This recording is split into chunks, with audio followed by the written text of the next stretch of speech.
Hello? Hello? Hello? This is the Vancouver Commercial Real Estate Podcast.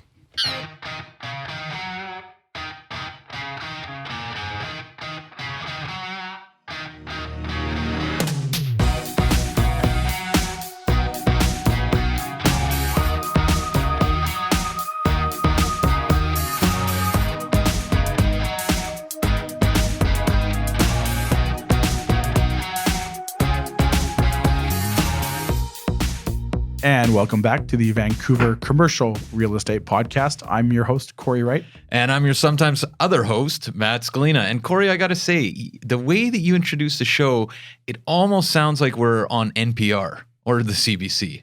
Well, we have to. We have to raise the standards here, right? Because the thing is, I listen to your guys' podcast, and you guys have raised the bar way up here. Yeah. I'm just trying to keep up. Yeah. I'm not going to lie to you.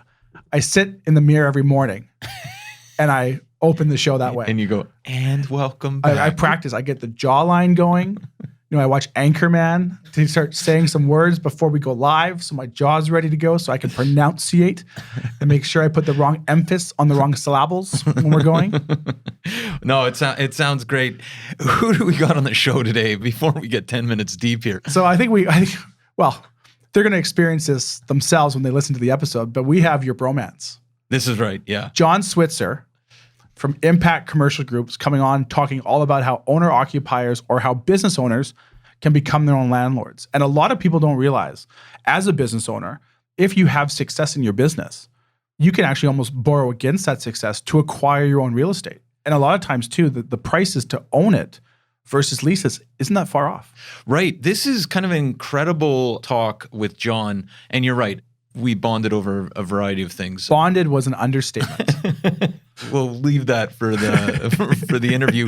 But what really excited me, and we don't talk about the numbers, but he has an example because they do these market evaluations. If you're leasing a space and you're a small business, what the numbers look like, 3, 5, 10 years out, and the type of equity you can acquire over that time, and the security of owning your own space. But the numbers are super, super attractive. So it's amazing how many small businesses are leasing a space and they just think it's impossible to buy, and it's so much easier than you think. Yeah, you'd be amazed. And even where we record this, the previous tenant that occupied this space, it was an engineering firm.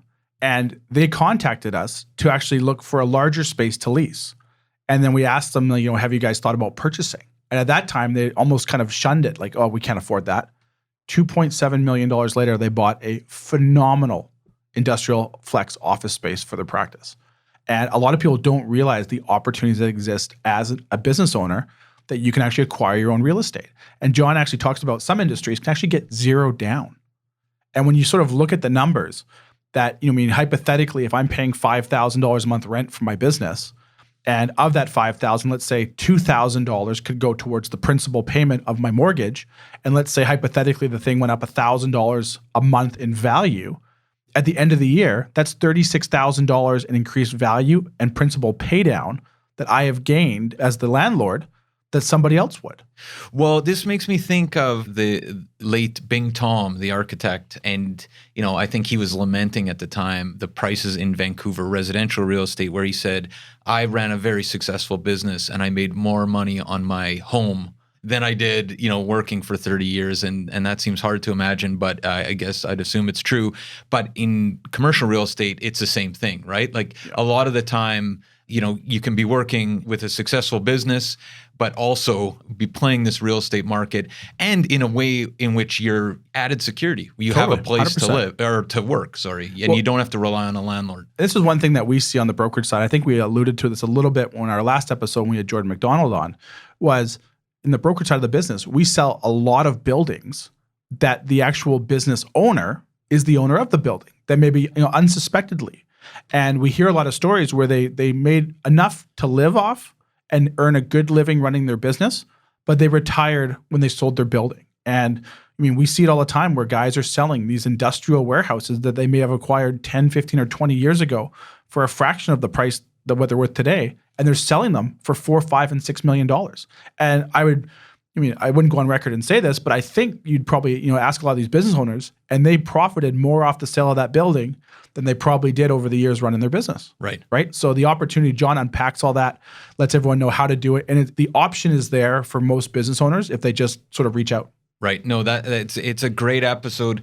What else do we have before we talk to John, Cory? You just detailed before we hit record here about 10 upcoming episodes. Yep. That sound incredible. We've been very fortunate that we get a lot of people that reach out and comment on the show. Most of it good. Some of them maybe not so good. But a lot of great ideas. And one thing that we hear all the time about is we talk a little bit about Victoria, or people hear a lot about Kelowna, and a lot of listeners have reached out and said, hey, tell us more about these markets. So we're very excited to say we have some upcoming episodes. One coming up with Brian Pilbeam from Invictus Properties up in Kamloops. We're talking about an exciting project up there. Kamloops to me is this market that we talk a lot about Victoria, and there's way more to dive into there. Yeah. We talk a lot about Kelowna. There's way more to dive into there. Kamloops is like what would you say? The middle child. The middle child that isn't the scholar at school and the young guy that doesn't excel in sports. Not a lot of flash. They're kind of in but between a great there. community. So we have him on. It's amazing. Kamloops, like for our listeners that don't know, our 6th brokerage office that we have will be opening in Kamloops in 2022. We're very excited about that. We're very bullish on that market. So we have Brian on to talk all about Kamloops and some amazing projects downtown. We have our team leader, Jeff Brown, who runs our Kelowna office for us, coming on, telling us all about Kelowna, which is just, no secret now. It's an international investment city now. So we're going to talk all about that. Then we have our friend of the show. Very good friend of the show. Yeah, very good friend of the show, Byron Chard, CEO of Chard Developments, coming on talking about everything Victoria and some of their projects they've launched over the past few months and the massive success they've seen in Victoria. And he'll kind of probably compare that to some previous projects so we can kind of see about how the sales cycles are changing. And then we have Strand Development President Mike Mackay coming on to talk about their acquisition of 80 acres, the old Langford Raceway in Langford, which they're bringing in a phenomenal master plan commercial project to, that we're going to have him on to talk all about Langford and why they're so bullish and how much money is going into that community. So we got kind of a 4-part kind of around the province series. The province and then back to the city, right? And then you got some other guests talking Vancouver and downtown Vancouver. It's exciting. And that rattling it off, Cory, just makes me think, man, you're well connected. Well, I have to e-transfer a lot of these people money before they answer my call, so they're not picking up by choice. I think Jordan McDonald kind of keyed in on it last time, how he thought I was calling with a property, and then I sort of forced his hand really quickly to come on a podcast. The old bait and switch. Well, what else do we have? This podcast is sponsored, isn't it, Cory? Sponsored, as always, by the Impact Commercial Group with over 50 years of lending experience. For all your commercial lending needs, visit them at impactcommercial.ca. And we're going to cut to our talk with John Switzer of Impact Commercial, talking all about owner-occupier financing and how the tenant can be his landlord. My brother from another mother. Yeah. Enjoy, guys.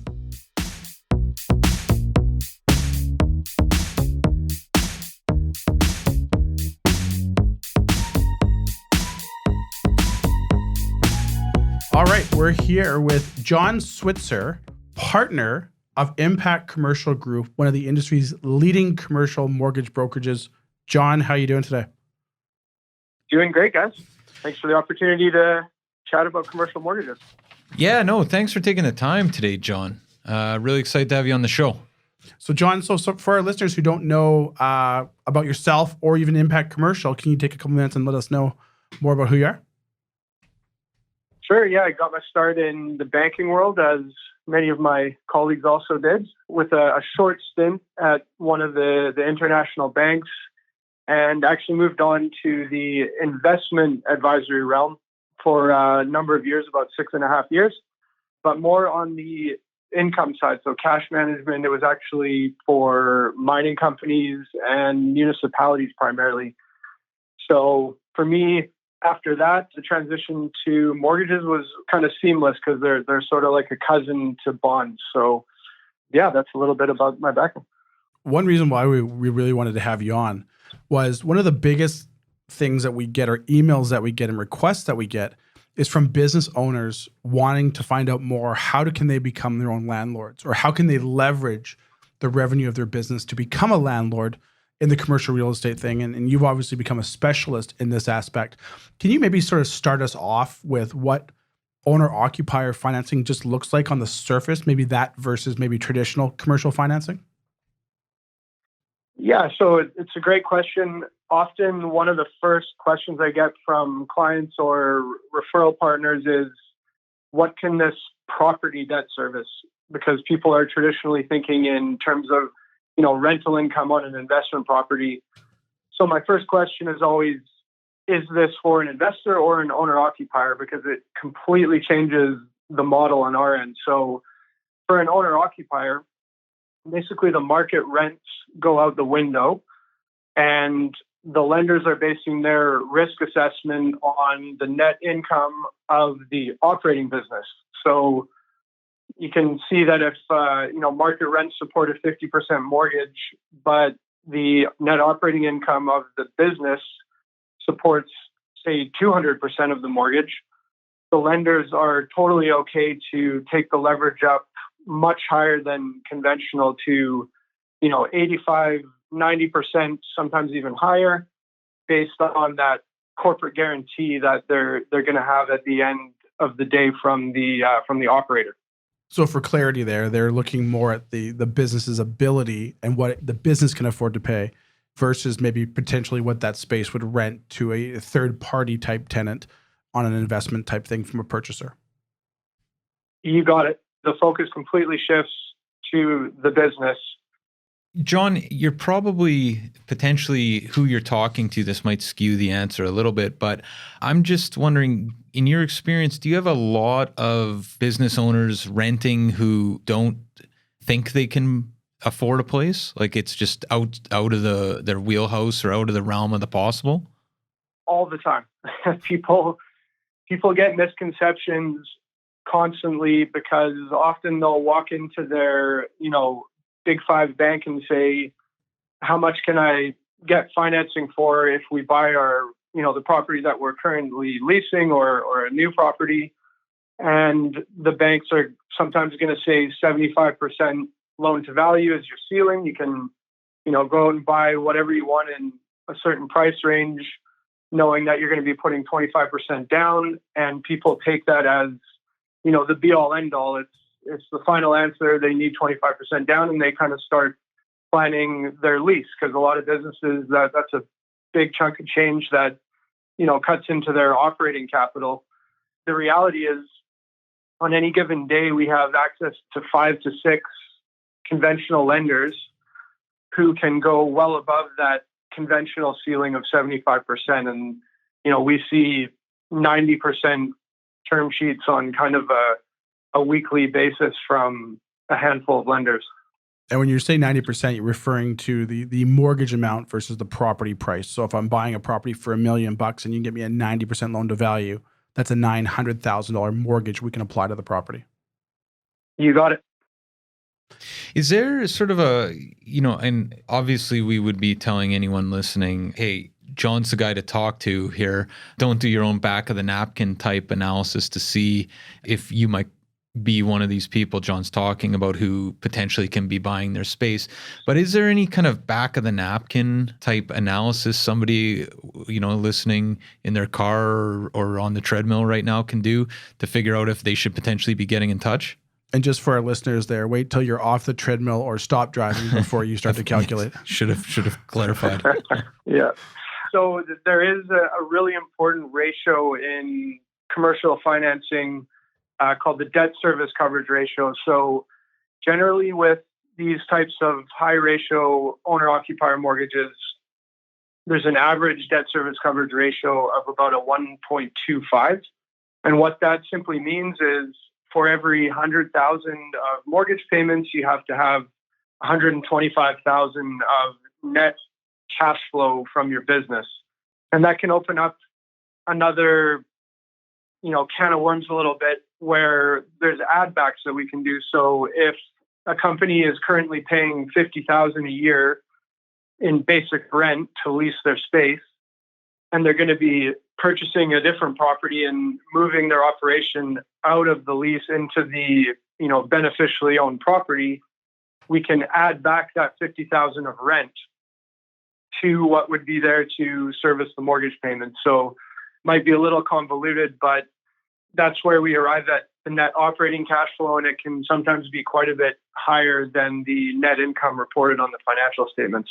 So with his 1.25% debt servicing ability, if I'm paying, let's just say for argument's sake, make the numbers real easy, $10,000 a month where I currently am in a lease, do I have to add sort of 25% over and above that? So the bank will say, hey, does this guy, net out $12,500 a month to cover the $10,000 mortgage payment potentially? Is that how they look at it, or do they look at it on a bigger, broader scale than that?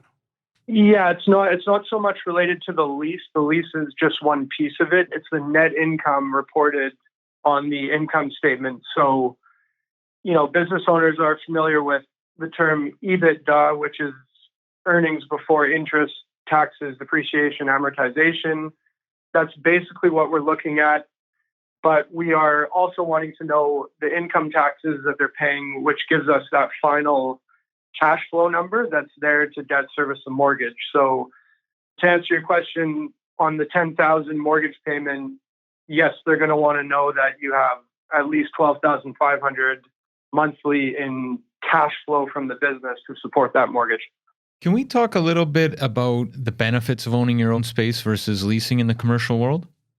Yeah, I mean, the biggest thing for us is it gives you a tremendous amount of control. So right now you've got tenants across the Lower Mainland being met with huge increases in their basic rent on a 5-year renewal. So, we've seen examples of 60% plus increases in that basic rent when the 5-year renewal comes around. But what this allows you to do is basically be able to project, almost to the dollar where your mortgage payments are going to be for the next 10, 15 years, depending on interest rates. So it's going to move around a little bit, but you have no idea where your lease payments are going to be in 10 or 15 years. You're completely flying blind. With the mortgage, that actually over time your payments will decrease because every 5 years we can go out and find another mortgage with a 25-year amortization. So we're re-amortizing a smaller amount every 5 years. Your payments are actually going down. And one thing I think to obviously throw in there as well is when you're paying someone else's mortgage as a tenant, that landlord is the beneficiary of any equity growth in that property. So if you make numbers real easy and say the property went up 5% a year in value over a 10-year period, not only are your payments going down through the mortgage payment, what you're paying, but you also could be the beneficiary of a 50% equity growth in that property. And one thing we see a lot of times in our business on the commercial side, there's a lot of times we're selling, large scale assets for people where they're selling them for $4, $5, sometimes $10 million. And these business owners acquired their property 20, 25 years ago. And they come out right away and say, I made a good living through my business, but I retired by selling my property. Yeah. And if they didn't take advantage of acquiring their own property when they did, that opportunity wouldn't be there to them. And so it's one thing I think, one of the biggest upsides in owning your own property is just the fact that you're the beneficiary of all that equity growth that's going to happen over the years. In the long term, absolutely. You see, we see business owners regularly who have made more wealth from their property than their business, and the business is sort of there to service the mortgage, and you get huge leverage from real estate. Even if property values are just going up with inflation, if you're only putting 10% down into that purchase and you're making, $30,000 in equity a year on $1 million purchase, you can see how it's really going to add up over time. Plus you're paying down the mortgage. So you've got it working from both sides, mortgage pay down and equity growth all happening together. Right. And yeah, that hedge against inflation. One thing that, I work on the residential side and, there's all sorts of risk factors with increasing costs that the landlord is required to pay. It seems even just thinking of the triple net kind of side of the resident or the commercial side, that it seems like even more of a no-brainer to be your own landlord in the commercial space because you're actually carrying all those risk factors yourself as a tenant. Yeah, and I mean, that applies a bit more to an investment property because when you're the owner and the tenant, you're responsible for everything, but it could certainly apply down the road. And one of the things we see is, a business owner creates a very successful business over 20 years, and they're able to sell the shares of the business. They have the property in a separate holding company, so they can very easily, sell the business, do a lease back, and all of a sudden their tenant is paying all those things you mentioned, the property tax, the utilities. Sometimes in, leases today, they're getting even more aggressive where the tenant's paying the management fees for the landlord. It's a completely triple net lease. So certainly you're in a much, much better position as a landlord, down the road when you're holding it as an investment. Have you found that the market has changed since COVID? And the lending environment, I should say, just to be clear. Certainly it changed drastically at the onset of COVID. I mean, the doors largely closed on retail. Hotels, you couldn't even look at hotels because they were at 10% occupancy. However, it became clear really quickly that landlords were collecting, 95% plus of their rent from multifamily and industrial. And you had some interesting dynamics with, industrial properties that were suited to logistics, cold storage, the types of things that were critical during COVID actually started taking an upward turn and becoming stronger, and that hasn't subsided. So we do have a number of clients who are stronger than ever as a result of COVID. And I would say, this year, retail has become a much more approachable subject for lenders because it's becoming clear that retail is being reimagined, repurposed in some cases.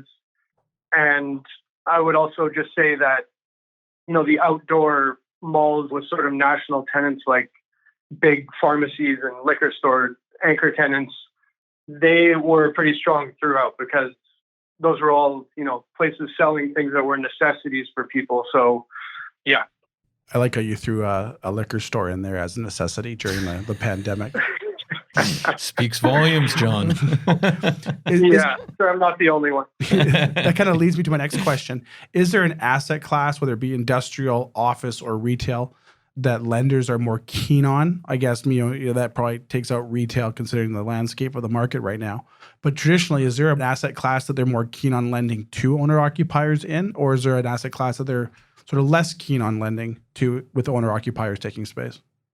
I mean, everybody's loving industrial. You've got all the fundamentals in place for a long runway here. You've got, recently from a number of reports, it was shown that we've got less than 1% vacancy across the board in Metro Vancouver and close to zero in some smaller centers. So, yeah, industrial, you've got no problem. All the lenders want it. There's not considered to be much risk on the horizon there. Retail is all going to come down to consistency of cash flow. So as long as you've got consistent cash flow that you can justify on an ongoing basis, and you've got strong covenants from the individuals behind the companies, it's not that hard to get retail financing either these days. It was a lot tougher. As I mentioned last year, they were heavily scrutinizing any businesses that had relied on any of the government programs. So I know you guys have talked on previous episodes about the VCREP, that type of program. The lenders were sort of trying to normalize future earnings with those assumptions in place that there might be a continued hit to the financials. But that's pretty much behind us now. We've seen, most strong businesses normalize pretty well here. If I start a business tomorrow and I have no financial history, it's going to be very challenging for me to get financing to acquire my own property. What are kind of the secrets the lenders look for? Is it retained earnings on the balance sheet? Is it the number of years in business? What is the sweet spot that sort of business owners can kind of try to target or feel they fall into in order to qualify for these type of lending requirements? Yeah, it's very difficult to get any kind of high ratio financing for a startup business. It's not going to happen in a conventional sense. we might be able to go out to an alternative lender if, business owner has a lot of equity. They'll take a bit of a risk, but what lenders generally want to see is 2 years of really strong cash flow that is debt servicing the mortgage amount we're looking for. The retained earnings you mentioned is a really important one. They don't want to see business owners, bleeding the business dry, kind of where they're taking out big dividends every year and they're not really leaving any skin in the game. So that's absolutely an important one. I mean, cash flow is by far the biggest, and then they've got the typical financial ratios behind them. They want to see strong debt to equity current ratio. We don't need to get into economics 101 or financing 101, but they're certainly looking at all those things. And the last thing I would say is the personal guarantee does factor in. So, they want to know that if things go sideways, they can basically call on the individuals behind the business to backstop the mortgage. So we don't need to see a huge amount of personal net worth, but, I would say a general rule is kind of 25 to 40% of the mortgage amount in net worth is a pretty important aspect as well. And if you're personally guaranteeing a commercial mortgage for your business, does that impact your personal lending ability at all? It can, but I would sort of say we should chat offline. It really depends. It doesn't show up on a credit report, or on your credit bureau. So, I mean, it's sort of, you can get away with it a little bit as long as you're showing strong cash flow. I would say speak to a residential mortgage broker because they know all the laws of the land on that side and how to tell the story to the lenders. It's certainly doable. No, and we often joke asking for a friend on the show, and I'm not actually asking for myself. I was just thinking, if I was a small business owner, just the things I would be thinking about is, okay, if I buy my own space and I'm a guarantor on it, does that impact, my boat purchase, I guess. Don't worry, John. Matt held up a sign earlier. It said retained earnings ? I'm like, no, that's business talk, man. Don't worry. Yeah, I would just say don't purchase your boat through your business. That's my biggest advice. Leave the Teslas and the boats off of the business financials because it's really going to hurt you when you need to go out and buy a warehouse or a retail space or an office for that matter. Just asking for a friend at this point. If the car payments were in the business financials, that's why we call you to get the owner occupier financing, just in case. You got it. Okay. Yeah, we can look at refinancing. There's always a way. So a lot of people listening, John, are going to be, in the residential space, owning their own homes and potentially other properties.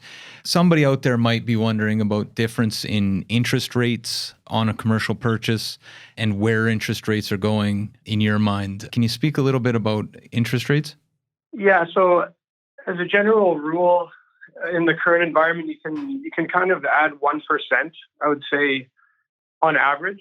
So, if you feel average residential rates on any given day are 1.5%, you're going to be in the mid twos for a commercial mortgage. I mean, that's even a little aggressive right now. I'd maybe say you're kind of starting in the high twos for commercial. And when you add the additional risk of an owner occupier with a business that needs to keep thriving to support the mortgage payments, it adds a bit of a premium again. So we're kind of starting in the, on average in the low 3% range for these 85% plus financing situations. Is there any type of business that lenders try to shy away from? Not that we want to, the guy, the unfortunate poor soul there who has the flower shop. We don't want you to say, oh, they hate flower shops. But is there a type of business that maybe they're not as keen on, kind of the owner occupying? And I'm closing my eyes and crossing my fingers right now. Well, we can start by saying they love financing real estate businesses because obviously the borrowers know the business as well as anybody. So you'd be on the lower risk spectrum. The higher risk spectrum, you might look at things like environmental concerns. So it gets pretty tricky, or it can, with gas stations. Historically, laundromats have been very quote unquote dirty businesses. They've changed a lot to be much more environmentally friendly today. But so environmental concerns can be an aspect, certainly. And then there's kind of the obvious ones. No one's going to want to end up in the paper, related to a firearms company, or, sometimes some lenders want to stay away from all that kind of stuff. Tobacco, certainly cannabis is still a very tricky landscape. That you could do a whole nother show on that, and maybe you will one day. But we've got it in the schedule already. So yeah, I bet. So there's a lot of intricacies there that you could talk for an hour about, and it's still quite tricky. John, as we come out of the pandemic here, and hopefully we get a lot of this behind us this year, I mean, has there been anything that sort of changed the lending landscape from COVID that lenders are now going to work into their formulas moving forward? And I guess a follow-up to that is, once they kind of figure out what the next 12 months looks like, does this path for owner-occupier financing become easier in the future? Because I believe at one point, maybe pre-COVID, there was maybe 100% financing available to certain types of businesses. Do you foresee that coming back, or is that all pre-COVID stuff gone, and the 90 is now the new 100?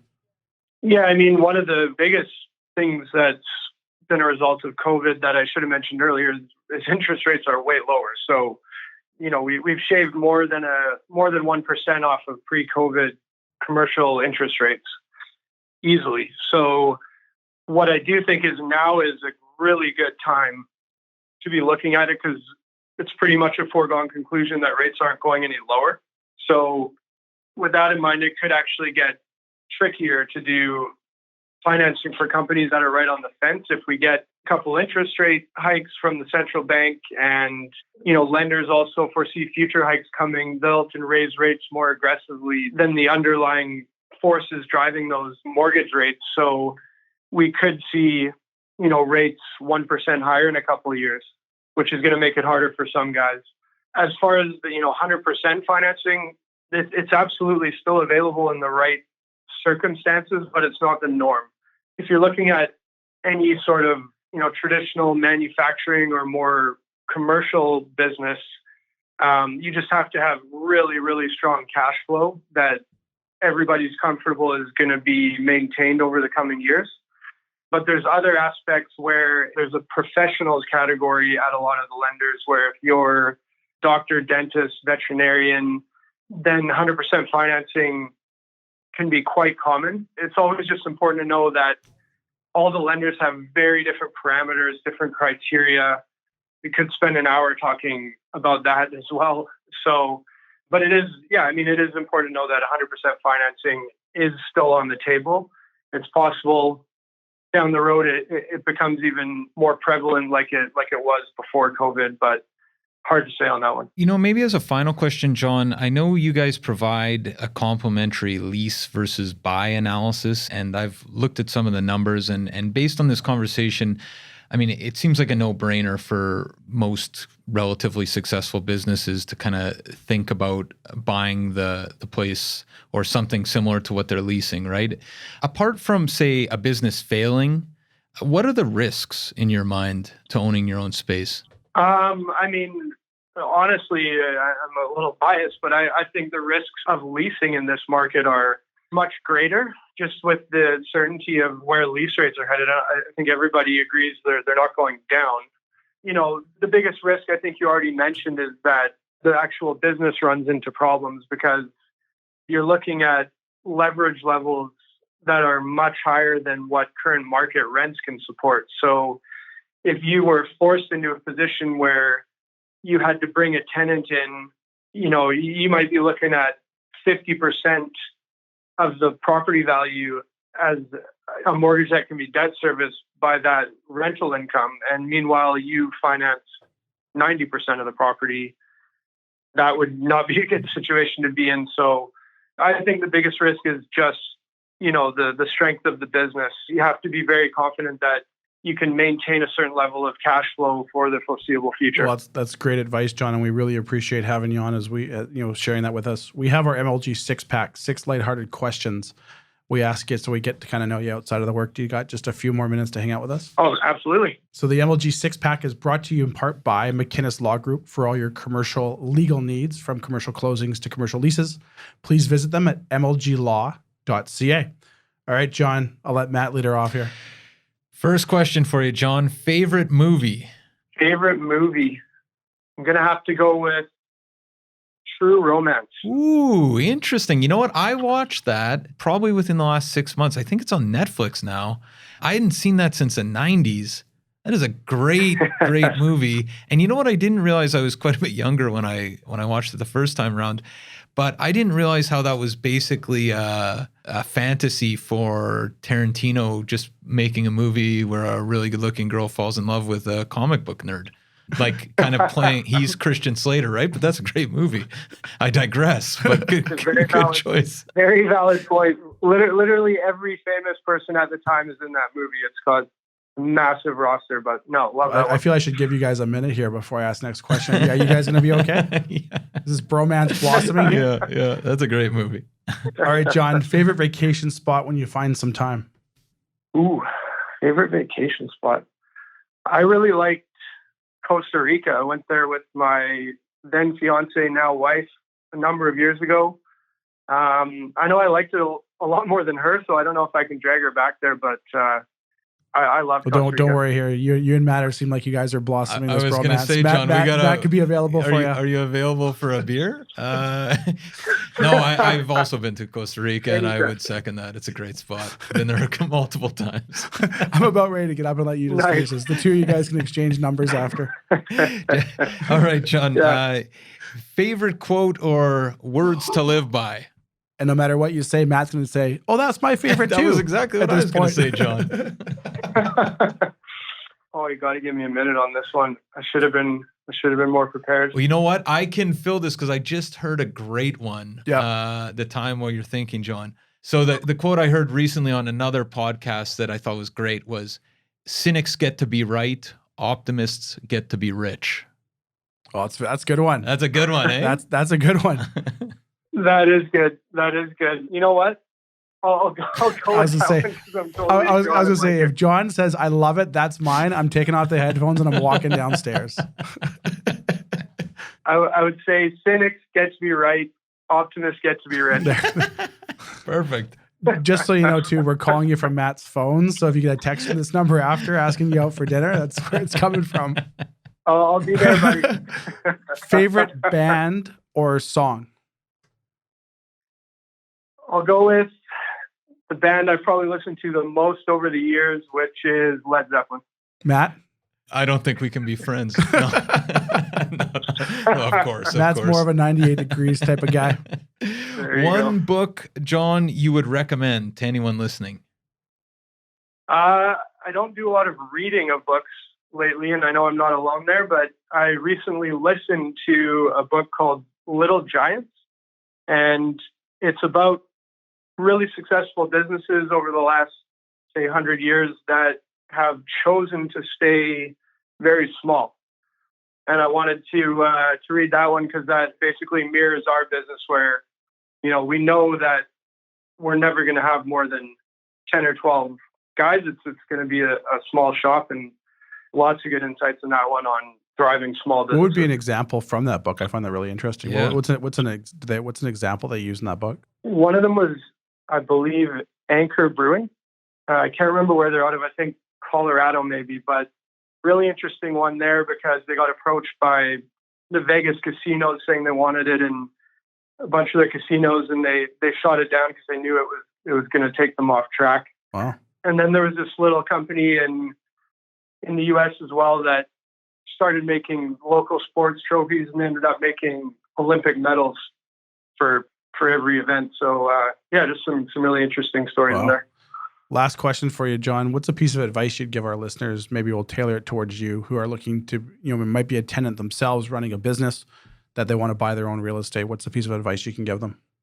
I would honestly say reach out to us for a complimentary buy versus lease analysis, which I should have spent a bit more time on that when Matt mentioned it, but we can run it 10, 15 years into the future. We can be super conservative and just show basically the difference between how much you're going to pay leasing for zero equity at the end of the day and how much you're going to pay over 15 years of mortgage payments and what your equity picture could look like at the end. I think that's a really powerful tool. And, there's never any obligation from anything we provide at the beginning anyways. It's just very conversational. So we're happy to act as, in an advisory role early on with no obligation. Matt's thinking of what type of business he wants to start now, so he can just come see you for the lease versus sale analysis. Well, I'm going to give you a shameless plug here, because obviously we're big fans of what you guys do, and you guys have helped us grow our business and that stuff. And during the show, we said there, what type of business owners have no idea the potential they can unlock? Well, William Wright Commercial, we're the opposite. We just go write offers, get deals accepted, and show up at John's door and said, "Hey, we owe this guy $2 million. Can you help us?" And I can tell you firsthand, even coming through COVID there, that obviously completely changed the lending landscape. Stuff that we had purchased pre-COVID for expansion. I mean, we were dealing with a very challenging lending environment, and John, Al, all the guys over there pulled through yet again for us and helped us to acquire more real estate during a very challenging time and continue to grow the business. So we appreciate what you guys do, no end. I appreciate that. And yeah, I'm never going to say there's always a way, but if there is one, we can generally get pretty creative and find a way. So happy to talk to any of the listeners anytime. Well, that's a great segue. John, how can people find out more about what you're doing over at Impact Commercial and get in touch? They can reach me directly at 604-992-3070. Or on Instagram, you can check out my account at Vancouver Commercial Mortgages. Matt's writing down your number and your handle right now. Thanks so much for your time, John. That was a great conversation. Really appreciate it. John, thanks for joining us. Honestly, anytime, guys. Appreciate the time. Take care, John. Okay, you too. Bye-bye.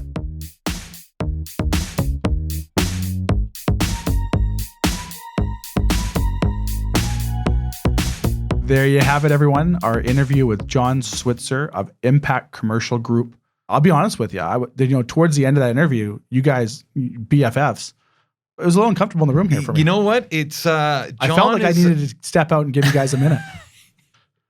Very excited to talk to John. Very, very excited for sure. One thing about that, in all seriousness, the thing that just strikes me about that conversation, two things. One is that how much easier it is to acquire commercial real estate as a small business owner. And two, the opportunity cost of not doing so. Yeah. And, you spend 25, 30 years. It makes me think of, the guy who's been renting downtown for the last 30 years and could have bought real estate in Vancouver and how it would have changed his life on the residential side, how the same thing really applies here in the commercial world, and it's not as hard as you think. Well, hypothetically, like say 50% of your rent payment, let's say for this scenario, your rent's the same as a mortgage. Let's say 50% of that goes to pay down your principal. That's money you're putting right back in your own pocket. Yeah. And I think it's fair to say over a very long period of time, property in Vancouver goes up. So even if you run a number at say even a 5%, a modest 5% increase in the value of your property, over a 5-year period, you've gained 25% equity in your property through the increase in value. Not to mention, you've paid down a whack load of your mortgage, which is going right into your pocket. Plus, rents here go up all the time. Yeah. So 5 years from now, your mortgage, it could be slightly less because you've paid off so much principal. But if you look at what you're probably paying in rent 5 years down the road, would be dramatically higher than what you're paying today to acquire You're the property. locking in, and the security of owning your own space. Yeah. I mean, no brainer is. I don't think that says enough about how much this makes sense. Anyway, Cory, what else do we got before we cut for the day? Well, we've got our project in Langford over there that we talked about at the West Shore Business Park, which I think our numbers are still growing. It seems like on a week-to-week basis over there. That asset class, as we sort of alluded to on the interview, is prime for owner-occupiers, and that's exactly one of the asset classes that John's group thrives in financing. Yeah, that is definitely a fantastic opportunity, and that was what John said, right? If they said, which type of commercial real estate do you look at and go, oh, this slam dunk, industrial space?